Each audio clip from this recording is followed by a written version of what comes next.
From Neural Newscast, this is Deep Dive, exploring the moments that shape today.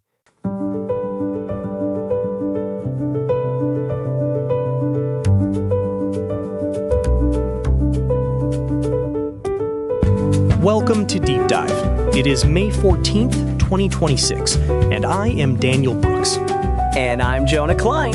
Today is a date that truly captures the pivot from the old world into the hyper-connected scientific era we inhabit now. That is a great way to frame it, Jonah. We are looking at a day that gave us the foundation of modern medicine, the first steps of visual news media, and the architects of our contemporary digital and cinematic myths. It all starts back in 1796 with Edward Jenner. If you enjoy living in a world largely free of smallpox, he is essentially your patron saint. Exactly. On this day in 1796, Jenner performed the first smallpox inoculation. He had observed that milkmaids seemed to be immune to smallpox after catching the much milder cowpox. So he took a monumental risk and inoculated an 8-year-old boy with cowpox matter.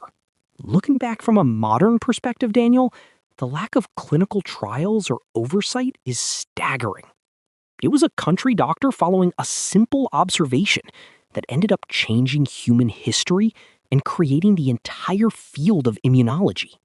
From a public health standpoint, Jenner's work was the catalyst for modern urban infrastructure. Before this, dense cities were essentially tinderboxes for contagion. Vaccination provided the first real tool to make large-scale city life sustainable and safe on a global scale.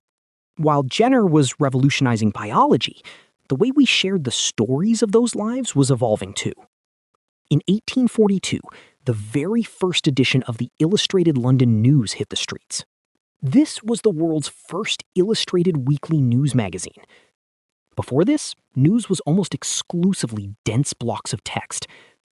Suddenly, woodcuts and engravings were bringing events to life visually, changing how people engaged with the world beyond their own front doors.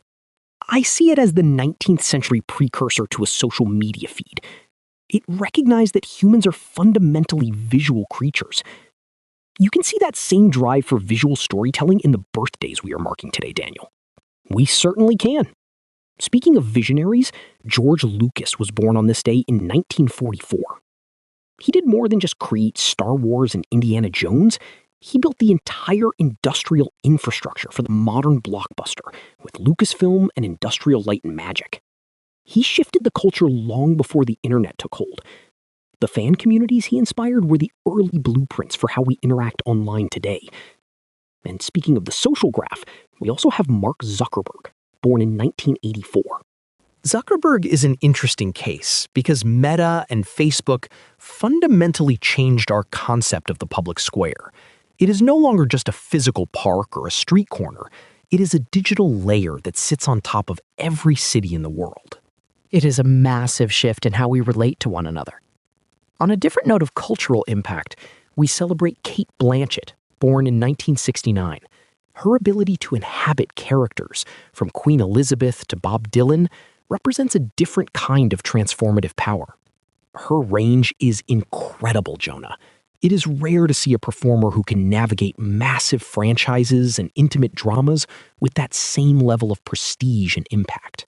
From Jenner's vaccines to the digital landscapes of Lucas and Zuckerberg, May 14th is a day defined by the people who built the systems we live in, whether those systems are biological, digital, or narrative.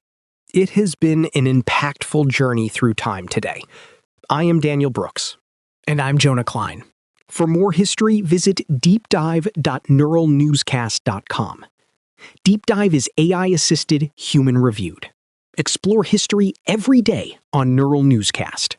This has been Deep Dive on Neural Newscast, exploring the moments that shape today.